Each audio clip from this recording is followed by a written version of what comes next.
Palestinians deserve action, not a show. For the second year in a row, a picture featuring the tragedy of the ongoing genocide in Gaza wins the World Press Photo of the Year. This year's picture depicts Mahmoud Ajour, a 9-year-old Palestinian boy whose arms were mutilated in an Israeli attack last year.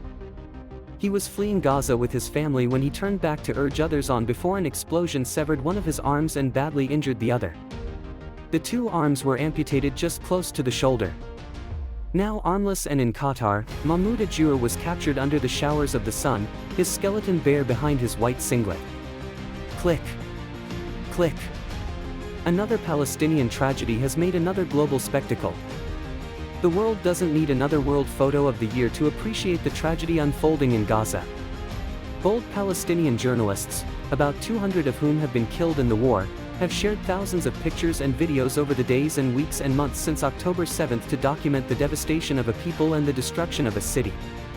Israeli soldiers have regaled the world with pictures and videos of their adventures bombing homes and shooting civilians. There's more than enough pictures to go around. That the picture of yet another Palestinian made it to the World Press Photo of the Year highlights the sheer enormity of their enduring Palestinian tragedy, a tragedy that a camera can barely capture, and shows why the world must move beyond the spectacle to see the war ends now. We need it too. Since the war started, the pictures and videos rolling out of the enclave have turned into a performance for moral or emotional consumption by a detached global audience, but the reality is far less performative for Palestinians. Before Mahmoud Ajour, the 2024 winning photo also captured a Palestinian cradling the cold body of her 5-year-old niece killed in yet another Israeli attack. Children are still being killed. Israel has killed more children, other people's nieces, sons, and daughters, before and since then. The United Nations Office for the Coordination of Humanitarian Affairs, OCHA, puts the numbers at 17,000 plus since the war started on October 7th. More than 2,000 of these children never didn't clock 2 years before their lives were cut short. The bodies of some of the dead were never recovered from the rubble. Others were too blown to pieces to even be considered bodies anymore.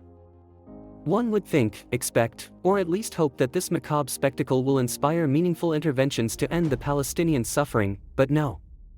Here we are, more than 17,000 killed later, with the world calling on both sides to end the war. Meanwhile, UNICEF reported that more than 300 children were killed in just 10 days after Israel resumed its campaign following the ceasefire, a ceasefire that was supposed to lead to an end to the war.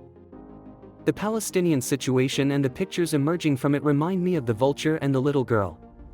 In 1993, the New York Times published the picture of Kong Nayang, a Sudanese boy, with the caption, "A little girl, sick, weakened from hunger, collapsed recently along the trail to a feeding center in Ayad." Nearby, a vulture waited. The picture won the photographer, Kevin Carter, the Pulitzer Prize for feature photography in 1994.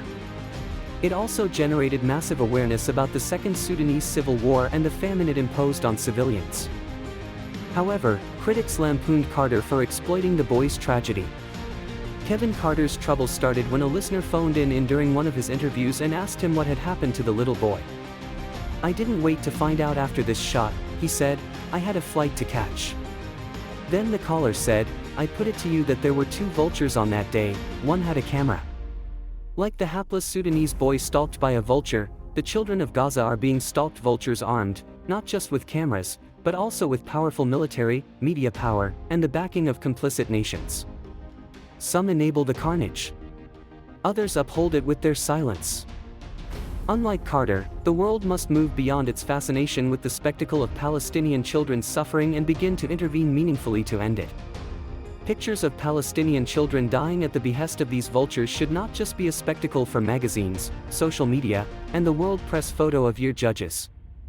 They should inspire stones against the vultures stalking these children, against those who put them in the world's largest open-air prison, and give them the respite and justice they sorely need and deserve.